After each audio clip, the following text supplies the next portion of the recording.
আমার কথা শুনে নাহিদ ও নয়ন একজন আরেকজনের দিকে তাকিয়ে ভয়ে ভয়ে বলল, সে কি ভয়ানক কাণ্ড রে ভাই। নয়ন বলল, তোদের সবাইকে রেখে তো আমি জমিদার বাড়িটা ঘুরে দেখছিলাম। ঘুরতে ঘুরতে এক সময় নাহিদ চলে আসে আমাকে ডাকতে। তখন দুজনে মিলে ঘুরছিলাম বাড়িটা। হঠাৎ জমিদার বাড়ির উপরতলা থেকে একটা আওয়াজ পেলাম, মনে হচ্ছে কেউ নুপুর পরে হেঁটে যাচ্ছে। তখন আমিও নাহিদ দুজন দুজনের দিকে তাকিয়ে বললাম, কিসের আওয়াজ রে, চল তো দেখি। এই বলে উপরে উঠতে লাগলাম। সেই আওয়াজ ফলো করে উপরে উঠার পর খুঁজতে লাগলাম আওয়াজটা আসে কোথা থেকে। হঠাৎ নাহিদ আমাকে থামিয়ে বলে, নয়ন থাম, ওই দেখ কে যেন হেঁটে যাচ্ছে।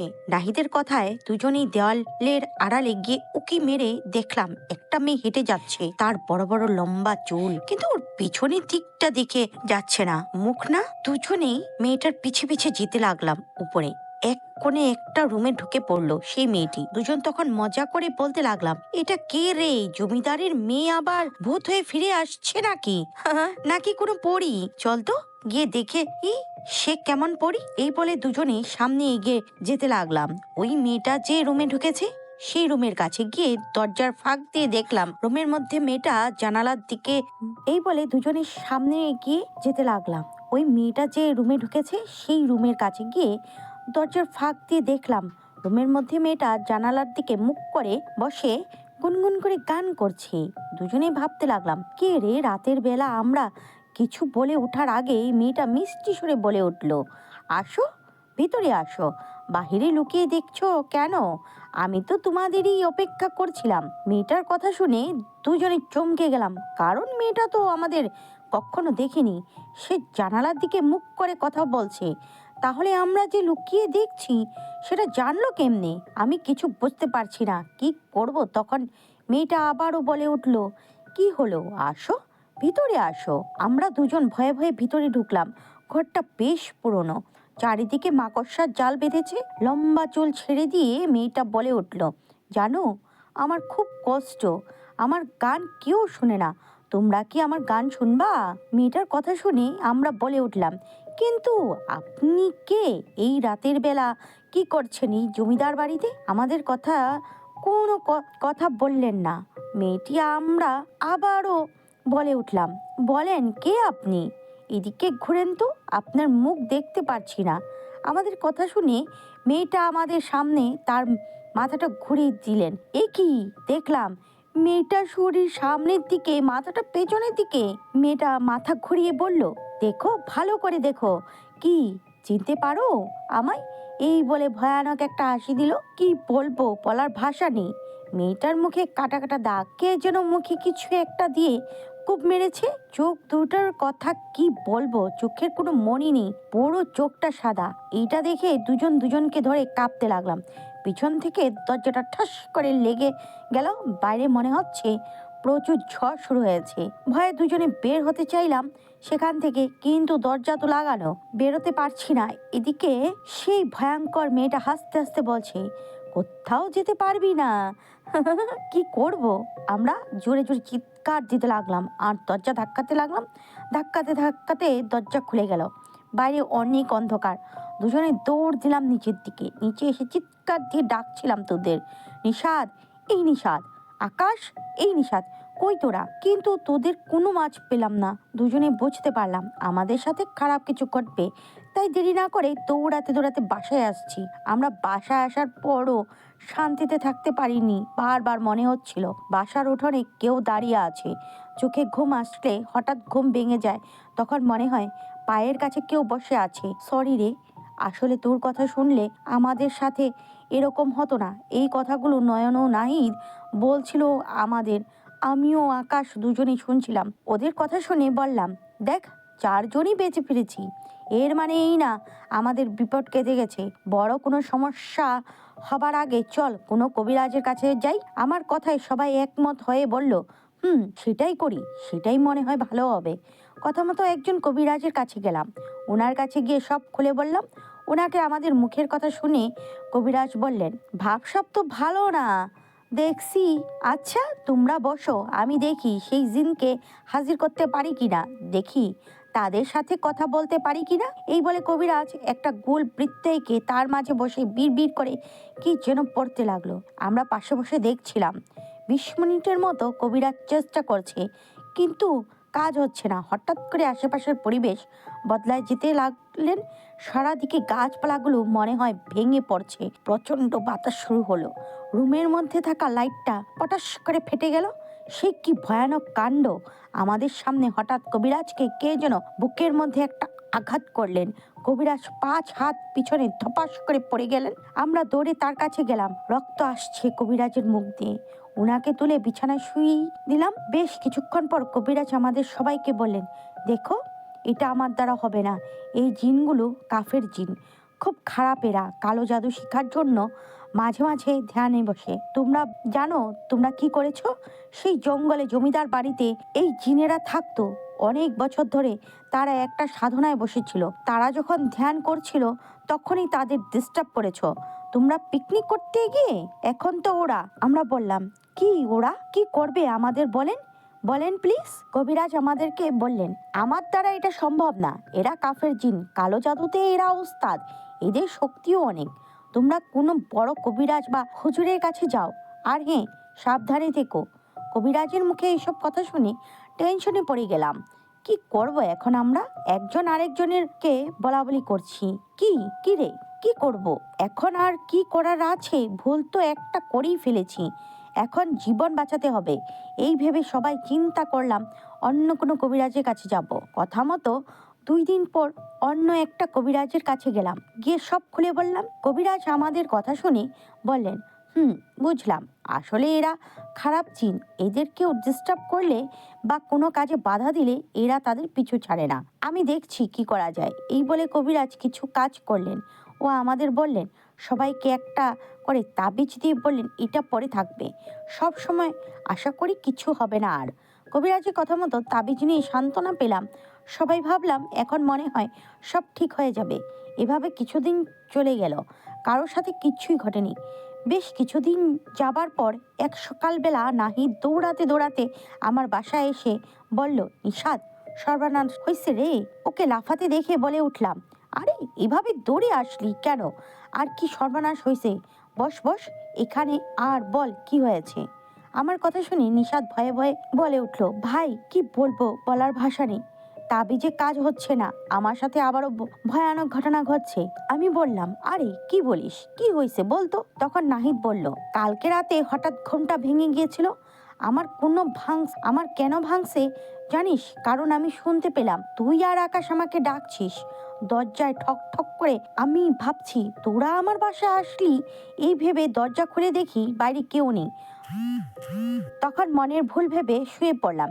একটু পরে আবারও তোদের ডাক পেলাম। ও দরজায় ঠক ঠক আওয়াজ। এবারও দরজা খুলে দেখি কেউ নেই। ভয়ানক কিছু হতে পারে এই ভেবে আর দরজা খুলিনি। ঘুমিয়ে গিয়েছিলাম। কতক্ষণ ঘুমিয়েছিলাম জানি না। হঠাৎ করে ঘুম ভেঙে যায় আমার। জানিস দোস্ত, ঘুম ভাঙতেই দেখলাম কালো কাপড়ে ঢাকা 2টা ছায়া আমার পায়ের কাছে বসে আছে। আমি স্পষ্ট বুঝতে পারছি ওখানে 2জন আমার পায়ের কাছে বসে আছে। আমি চিৎকার দিতে যাব কিন্তু আওয়াজ বেরোচ্ছে না। আমি যেন বোবা হয়ে গেছিলাম। শরীরও নাড়াচাড়া করতে পারছিলাম না। মুহূর্তে একটা ভয়ানক কালো ছায়া আমার বুকের উপর উঠে বসে। আমি ব্যথায় ছটফট করছি। মনে হচ্ছে এই বুঝি অবয়বটা আমার বুকটা ছিঁড়ে ফেলবে। তোকে বলার ভাষা নেই। একটু পর সেই অবয়ব দুটি একে অপরকে বলতে লাগলো, কবর হবে কবর, শেষ, সব শেষ। এই বলে আমার পা ধরে জোরে টান দিয়ে মেঝেতে ফালায় দেয়। আমাকে আমার দেওয়ালের সাথে সজোরে ধাক্কা খাই। শরীর নড়াতে পারছি না কিন্তু ফিল করতে পারছি আমার মাথার পেছন দিয়ে রক্ত পড়ছে। কি করব? তখন বসে বসে দেখছি ওদের তামাশা। হঠাৎ আমার দরজায় ঠাস করে খুলে গেল। জ্বালাগুলো এমন ভাবে দুলতে লাগলো মনে হচ্ছে রুমের মধ্যে এখন ঝড় হচ্ছে। বুঝতে পারলাম আমার রুমে ঝড়ের বেগে কেউ একটা এসে ঢুকলো। সাথে সাদা কাপড়ে মুড়ানো একটা লাশ। কার লাশ? কে বা এটা? আমার রুমে কিসের লাশ? আমি দেখলাম সেখানে 3-4টা ভয়ানক অবয়ব সেই লাশটার উপর ঝাঁপিয়ে পড়লো। দুজনে সেই লাশের উপর বসে তার বুকটা ছিঁড়ে কলিজাটা বের করে খেতে লাগলো। আর দুজনে রক্ত ও নাড়ি ভুড়ি খেতে লাগলো। এসব কি দেখছি আমি? আমি যে আর পারছি না, চোখের সামনে এসব ঘটছে আমার। ওরা সেই লাশটার শরীর ছিঁড়ে ছিঁড়ে খেতে লাগলেন আর বলা বলি করতে লাগলো, শেষ, ও শেষ, কবর হবে কবর। ওদের কথা শুনে আমি কাঁপতে লাগলাম। আর জানিস একসময় আমি খেয়াল করে লাশটার মুখের দিকে তাকালাম। লাশের মুখে তাকাতেই যেন আমার অবস্থা আরো খারাপ, কারণ ওটা নয়নের লাশ ছিল। নয়নকে এইভাবে ছিঁড়ে খাচ্ছে আমার সামনে। বুক ফেটে চিৎকার দিতে যাব, তাও পারছি না। ওদিকে সেই ভয়ঙ্কর অবয়বগুলো রক্ত মাখা মুখে হাসতে লাগলেন। আমি নিজেকে ধরে রাখতে পারিনি আর অজ্ঞান হয়ে যাই। তারপর কি ঘটছে আর জানি না। সকালবেলা বাবার ডাকে ঘুম ভাঙে আমার। আমি নাকি নিচে শুয়েছিলাম। বাবা অনেক ডাকাডাকি করার পর ও দরজা খুলছিলাম না, তখন বাবা দরজা ভেঙে ভিতরে আসে। আমার ঘুম ভাঙতেই বাবা আমাকে জিজ্ঞেস করে, কি রে বাবা, তুই বিছানা রেখে নিচে পড়ে আছিস কেন? বাবার কথা শুনে এদিক সেদিক তাকালাম, কোথাও কেউ নেই। তাহলে সেই লাশটা কোথায়? আমাকে চিন্তিত দেখে বাবা বললেন, তোর কি কিছু হয়েছে বলতো? আমি তখন বাবার কথায় বলে উঠি, না বাবা, কিছু না, হয়তো স্বপ্ন দেখছিলাম, তাই এখানে ঘুমের ধান্দায় শুয়ে পড়েছি। আমার কথা শুনে বাবা যা বললেন সেটা শুনে আমি মনে হয় আবারও জ্ঞান হারাবো। বাবার মুখে কথাটা শুনেই তো তোর কাছে দৌড়ে আসলাম। নাহিদের মুখে কথাটা শুনে জিজ্ঞেস করলাম, কি কথা বল, কিছু হয়েছে কি? তখন নাহিদ কান্না ভরা চোখে বলে উঠল, নয়ন মারা গেছে। জানিস, বাবা বলছিল ওর লাশ কোথায় পাওয়া গেছে? সেই ভয়ঙ্কর জমিদার বাড়ির পাশে। আমি মনে হয় রাতে সেই জন্যই ওর লাশ দেখেছিলাম রে। নয়নকে ওরাই মেরেছে। হ্যাঁ, ওরাই মেরেছে। নাহিদের মুখে কথাটা শুনে মনে হয় মাথায় আকাশ ভেঙে পড়লো। কি, নয়ন মারা গেছে? বাসায় আর দেরি না করে নাহিদ, আমি আর আকাশ তিনজনে চলে গেলাম নয়নের বাসায়। সত্যি ঘটনা, নয়ন বেঁচে নেই। এখন কি তাহলে আমাদের পালা? নয়ন মারা গেছে, এটা কোনো স্বাভাবিক মৃত্যু না। এবার কি তাহলে আমাদের পালা? ভয়ে ভয়ে কাটতে থাকে দিন। এভাবে বেশ কিছুদিন ভালোই ছিল। হঠাৎ এক দুপুরবেলা মাঠে খেলতে গিয়েছিলাম। খেলা শেষে নাহিদ বলল, এই চল না, পুকুরে গোসল করব, আজ অনেক গরম লাগছে। নাহিদের কথায় আমি ও আকাশ দুজনে রাজি হলাম। ছোটবেলায় তো কত গোসল করেছি পুকুরে, বড় হয়ে খুব কম নামা হয় পুকুরে। যাই হোক, কথা মতো তিনজনই পুকুরে গোসল করতে নেমে পড়লাম। পুকুরে সাঁতার কাটছি, ভালোই লাগছে। হঠাৎ নাহিদ চিৎকার দিয়ে বলল, ভাই বাঁচা, কে যেন পা টেনে ধরছে। ওর কথা শুনে আমি ও আকাশ ওর দিকে এগিয়ে গেলাম। ঠিক তখনই খিলখিল করে হাসতে লাগলো নাহিদ আর বলল, মজা করলাম, ভয় পাইছিলি? আমি ও আকাশ কথা শুনে রেগে বললাম, এইসব নিয়ে কেউ ফাজলাম করে? ফাজিল। এই বলে নিজের মতো গোসল করতে লাগলাম। এবার আকাশ চিৎকার দিয়ে ডাকতে লাগলো আর বললো, নিশাদ বাঁচা, ধর আমাকে, আমার পা কেউ টেনে ধরছে, আমি ডুবে যাচ্ছি। আকাশের কথা শুনে আমি বললাম, হয়েছে, এবার থাম। নাহিদের মতো শুরু করলি তাই না? বাদ দে না ভাই, এইসব চল, উঠ, বল বাড়ি যাব। কিন্তু আমার কথা শুনে আকাশ কথাই বলতে পারছিল না। না, ও আস্তে আস্তে ডুবে যাচ্ছিল। আরে সত্যি নাকি? এই বলে এগিয়ে গেলাম আকাশের দিকে। ও তো সত্যি ডুবে গেছে। কোনোভাবে ওর হাতটা ধরে টানতে লাগলাম। এত ভারী কেন লাগছে? সত্যি নিশ্চয়ই কিছু একটা হয়েছে। শক্ত করে আকাশের হাত ধরে টেনে পাড়ে তুললাম। আকাশ হাঁপাতে হাঁপাতে বলল, ভাই একটু হলে মরেই যেতাম। তুই ভাবছিলি আমি মজা করছি? এই দেখ আমার পায়ে দিকে তাকা, দেখ পায়ে এখনো আঙ্গুলের ছাপ বোঝা যাচ্ছে। দেখ এখনো জায়গাটা কালো হয়ে আছে। আমি দেখে বলে উঠলাম, আরে সত্যি তো, চল আকাশ, এখানে খারাপ কিছু হতে পারে, চল বাড়িতে চল। এই নাহিদ, উঠে আয়, বাড়ি যাব। আমার কথা শুনে আকাশ বলল, নিশাদ কাকে কি বলছিস? নাহিদ কই?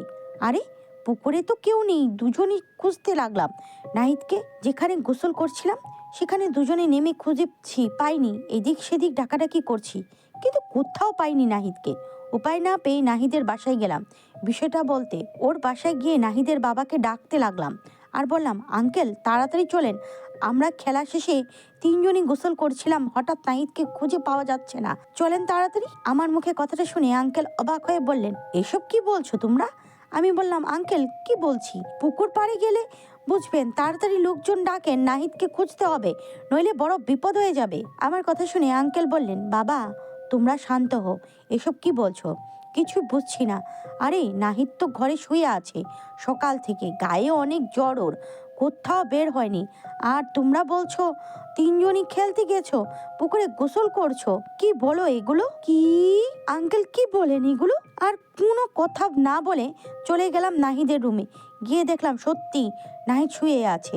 আরে সত্যি তো, ওর গায়ে ভীষণ জ্বর, হায় আল্লাহ, কি হলো এগুলো আমাদের সাথে? এখন পরিষ্কার ওটা নাহিদ ছিল না, নাহিদের রূপে কেউ আমাদের নিয়ে গেছিল পুকুরে গোসল করতে, হয়তো পুকুরে চুপিয়ে মেরে ফেলতো। আকাশ, দুজন বেঁচে গেছি রে আজকে। কি হচ্ছে এসব আমাদের সাথে? আমাদের দুজনকে চিন্তা করতে দেখে নাহিদকে জিজ্ঞেস করে, কি রে, কি হয়েছে তোদের? সকাল থেকে ফোন দিলাম, ধরলি না যে? আমরা সবকিছু খুলে বললাম। নাহিদও শুনে অবাক হয়ে বলল, ভাই বেঁচে গেছিস, আমি তো সকাল থেকে রুমে শুয়ে কোথাও যাইনি। কি করব, কোথায় যাব? এভাবে কখন কি হয় বলা যায় না, যায় না। সেদিন রাতের ঘটনা। রাতে খেয়ে শুয়ে শুয়ে ফোন টিপছি, হঠাৎ নাহিদের বাবার ডাকতে থাকে। উনার ডাকে উঠে বললাম, আঙ্কেল কি হয়েছে, ডাকছেন কেন রাতের বেলা? নাহিদ ঠিক আছে তো? আঙ্কেল বললেন, না বাবা, ও ঠিক নেই, ও ভীষণ অসুস্থ, শরীরে কাঁপুনি আসছে ওর। চলো এক্ষুনি চলো, কি করব আমি, একা মানুষ। আঙ্কেলের কথায় গেঞ্জিটা গায়ে দিয়ে চলতে লাগলাম আঙ্কেলের সাথে। বেশ কিছু দূর যাবার পর আঙ্কেল হঠাৎ বলে উঠলেন, দাঁড়াও দাঁড়াও, যেও না, আর নাহিদ এখানে। ওনার মুখে কথাটা শুনে আমি বললে উঠলাম, আঙ্কেল কি বলেন, রাতের বেলা এখানে নাহিদ আসবে কিভাবে? চলেন তাড়াতাড়ি বাসায় চলেন। তখন আঙ্কেল বললেন, আরে নাহিদ এখানে শুয়ে আছে, দেখো, ওই দেখো শুয়ে আছে, আসো কাছে আসো। দেখে ছেলেটা সাদা কাফনে জড়িয়ে শুয়ে আছে, ওই যে কবর, আজকে কবর হবে কবর। আরে এটা কি হলো? পাশে দেখলাম না, লাশ শুয়ে আছে। মুহূর্তে আঙ্কেল রূপ বদলিয়ে ফেললো, চারিদিকে মনে হয় ঝড় শুরু হলো। সামনে পিছনে কালো ছায়া ঘিরে ধরছে আমাকে। বিকট ভাবে একটা চিৎকার দিয়ে দৌড় দিলাম। কি হলো এটা? আমাকে বোকা বানিয়ে বাইরে নিয়ে আসছে। এরা নিশ্চয়ই সেই খারাপ ভয়ঙ্কর জিনগুলো। প্রাণের ভয়ে বাসায় দিকে দৌড়াতে লাগলাম আর চিৎকার দিয়ে বাবাকে ডাকতে লাগলাম, বাবা বাঁচাও। এদিকে সেই ছায়াগুলো ধেয়ে আসছে আমার দিকে। প্রাণের ভয়ে বাসার দিকে দৌড়াতে লাগলাম আর চিৎকার দিয়ে বাবাকে ডাকতে লাগলাম। পেছন থেকে কালো ছায়াগুলো আমার দিকে ধেয়ে আসছে। দৌড়াতে দৌড়াতে পায়ে হোঁচট খেয়ে পড়ে গেলাম। আমার চিৎকার শুনে ততক্ষণে বাবা লাইট নিয়ে দৌড়ে আসছে। বাবাকে দেখে দৌড়ে বাবার কাছে গিয়ে জড়িয়ে ধরলাম। অনেক হয়েছে, আর লুকোচুরি নয়, সবকিছু খুলে বললাম বাবাকে। বাবা শুনে রেগে গিয়ে বলল, এতদিন কেন বলেননি এসব? বাবার কথায় কিচ্ছু না বলে চুপ করেছিলাম। তখন বাবা আমাকে সাহস দিয়ে বলল, ভয় পেও না, আমি নাহিদ ও আকাশের বাবার সাথে কথা বলি, কালকেই তোমাদের বড় কোনো হুজুরের কাছে নিয়ে যাব। পরের দিন বাবা আমাকে সাথে নিয়ে চলে গেলেন নাহিদের বাসায়। ওর বাসার সামনে যেতেই দেখলাম অনেক লোকজন। কাছে গিয়ে যা জানতে পারলাম তাতে তো বাবাও আমার মাথা ঘুরে গেল। নাহিদ মারা গেছে। এ কি, ওর পুরো শরীর কালো হয়ে আছে। নাহিদের বাবা কাছে শুনলাম গতকাল রাতে নাকি মাঝরাতে নাহিদ একটা চিৎকার দেয়, বলে, বাবা বাঁচাও, ওরা নিয়ে যাচ্ছে আমাকে। নাহিদের ডাকে ওর বাবা তাড়াতাড়ি করে ওঠে, কিন্তু নাহিদকে আর খুঁজে পায় না। সারা রাত খোঁজাখুঁজির পর সকালে ওর লাশ পাওয়া যায় সেই পুরনো জমিদার বাড়িতে। নয়ন ও নাহিদ দুজনেই মারা গেল। এখন কি তাহলে আমাদের পালা? বাবা খুবই চিন্তিত হয়ে পড়লেন। আকাশের বাবার সাথে কথা বলে একজন হুজুরের কাছে নিয়ে গেলেন আমাকে আর আকাশকে। তিনি ছিলেন সেই এলাকার মধ্যে নাম করা বড় হুজুর। যাই হোক, হুজুরের কাছে যাওয়ার পর হুজুর আমাদের দেখেই বললেন, এরকম এরকম সমস্যা, তাই না? হুজুরের মুখে কথাগুলো শুনে আমরা জিজ্ঞেস করলাম, আপনি আগে থেকে জানলেন কেমনি? হুজুর তখন বললেন, আমার সাথে দুইটা জিন থাকে, ওরা বন্ধু আমার, অনেক পুরনো ও শক্তিশালী এরা। হুজুরের কথা শুনে আমার বাবা ও আকাশের বাবা বললেন, হুজুর দয়া করে আমাদের ছেলেদের বাঁচান, ওরা না বুঝে ভুল করেছে, ওরা তো কিচ্ছুই জানে না ওই জমিদার বাড়ির কথা। হুজুর একটু চুপ করে থেকে বলে উঠলেন, হবে, কাজ হবে। আচ্ছা, আমি আকাশ ও নিষাদকে নিয়ে একটা রুমে যাচ্ছি, ওখানে আর কেউ যেতে পারবে না। আর হ্যাঁ, বাইরে থেকে যতই চিৎকার বা কান্না শোনা যাক, ভয় পাবেন না, চিন্তা করবেন না, কাজ শেষ হলে আমরা নিজেরাই চলে আসব। কথা মতো আমি ও আকাশ চলে গেলাম হুজুরের সাথে একটা রুমে। রুমটা বেশ অন্ধকার, কেমন একটা ভয় ভয় লাগছে, গা শিউরে উঠছে। হুজুর আমাদের দুজনের শরীর বন্ধ করে দিলেন আর বললেন, শোনো, এখন আমি ওই জিনগুলোকে হাজির করব। ওরা কিন্তু ওদের রূপে আসবে আর ভয় দেখানোর চেষ্টা করবে। যা কিছুই হোক, কথা বলবা না আর ভয় পাবা না। এই কথা বলে হুজুর বিড়বিড় করে সূরা পড়তে লাগলেন। কিছুক্ষণ পর মনে হলো একটা ঝড় জানালা ভেঙে ভিতরে আসলেন আমি ও আকাশ দুজন দুজনকে ধরে বসে আছি, শরীর কাঁপছে। দুজনের হুজুর আমাদের সামনে বসে। হঠাৎ হুজুরের সামনে 3টা অবয়ব হাজির হলেন। সে কি বলবো, খুবই ভয়ঙ্কর দেখতে। চোখের মধ্যে আগুন জ্বলছে, পুরো শরীরে মনে হচ্ছে ঘা, মুখটা বাজেভাবে পুড়ে গেছে, লম্বা লম্বা সাদা চুল। ওদের মধ্যে থাকা মেন অবয়বটা হুজুরের দিকে তাকিয়ে রাগে কটকট করে বললেন, তোর সাহস তো কম না, চিনিস আমাদের? তোর সাথে সাথে তোর পুরো পরিবারকে শেষ করে দিব। হুজুর এসব শুনে মুচকি একটা হাসি দিয়ে বলল, যা পারিস করিস, আগে এটার উত্তর দে, এই ছেলেগুলোর পেছনে লাগতে গেলি কেন? জবাবে সেই অবয়বটা বললে, আমি সাধনা করছিলাম, 40 বছর অপেক্ষা করছি এই সাধনার জন্য। 40 বছর পর এই সাধনাটা করতে পারলে আমাদের শক্তি আরো দ্বিগুণ হতো। তখন আমরাই রাজত্ব করতাম সবখানে। ওদের জন্য সব শেষ হয়ে গেছে। ওরা সেই রাতে সেই পুরনো জমিদার বাড়িতে যদি পিকনিক করতে না যেত, তাহলে কোনো সমস্যা হতো না। ওদের জন্য আমাদের সাধনা নষ্ট হয়েছে। আমরা ওদের কখনো ছাড়বো না, মেরে ফেলবো ওদের, যেমন করে ওদের 2 বন্ধুকে মেরেছি। কত কষ্ট দিয়ে মেরেছি, জানিস না, বাদ দে এসব। তোর মতো হুজুর আমাদের কিচ্ছুই করতে পারবি না। প্রাণের মায়া থাকতে যেতে দে আমাদের। ওদের কথা শুনে হুজুর বললেন, ছেড়ে দিব, তার আগে কথা দিতে হবে। এদের 2 বন্ধুকে মেরে ফেলেছিস, এদেরকে আর কিচ্ছু করবি না। হুজুরের মুখে কথাটা শুনে অবয়বগুলো হা হা করে হাসতে হাসতে বললেন, কি ছেড়ে দেব? না, কখনো না, ওদের প্রাণ নিয়ে তবেই ছাড়বো। এভাবে হুজুরের সাথে অনেক তর্ক হয়, কোনোভাবেই ছাড়বে না আমাদের। হুজুর রেগে গিয়ে বললেন, শেষবারের মতো বলছি, ছেড়ে যাবি নাকি বোতলে ভরবো?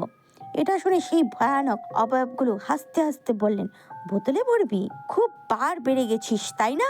এখন কবর হবে, দূর কবর। এই বলে রাগে সেই অবয়বগুলো হুজুরের দিকে এগিয়ে আসতে থাকে। ঠিক তখনই পেছন থেকে সেই অবয়বগুলোকে জোরে আঘাত করে হুজুরের বন্ধু জিনগুলো। কিছু বুঝে উঠবার আগে একের পর এক চাবুকের আঘাত করতে থাকে সেই খারাপ অবয়বগুলোকে। রুমের মধ্যে তখন থাকতে পারছিলাম না, এতটা চিৎকার, মনে হচ্ছে কান ফেটে যাবে। ভয়ে হুজুরের হাতটা ধরলাম, আমি ও আকাশ। হুজুর বললেন, ভয় পেও না। 30 মিনিট পর সব থেমে গেল। হুজুরের সামনে সেই 3টা অবয়ব পড়ে আছে। ওদের অবস্থা এতটাই খারাপ যে ঠিকমতো কথা বলতে পারছে না। সব সময় সত্যেরই জয় হয়। খারাপ 3টা জিনের মধ্যে একটা জিনকে মেরে ফেলেছে হুজুরের সাথে থাকা বন্ধু জিনগুলো, আর 2টাকে বোতলে ভরে ফেলেছে। প্রায় 2 ঘন্টা পর হুজুর আমাদের নিয়ে রুমের বাইরে আসেন আর বলেন, তোমাদের এখন ভয় নেই, আমি ওদের বোতলবন্দি করেছি। তবে হ্যাঁ, তারপরও একটু সাবধানে থেকো, ওই খারাপ জিনগুলোর পরিবার হয়তো তোমাদের ক্ষতি করতে পারে। নামাজ পড়ো, সব ঠিক হয়ে যাবে ইনশাল্লাহ। যাই হোক, তারপর থেকে কোনো সমস্যা হয়নি আমারও আকাশের সাথে। কিন্তু খারাপ লাগে নয়ন ও নাহিদের জন্য।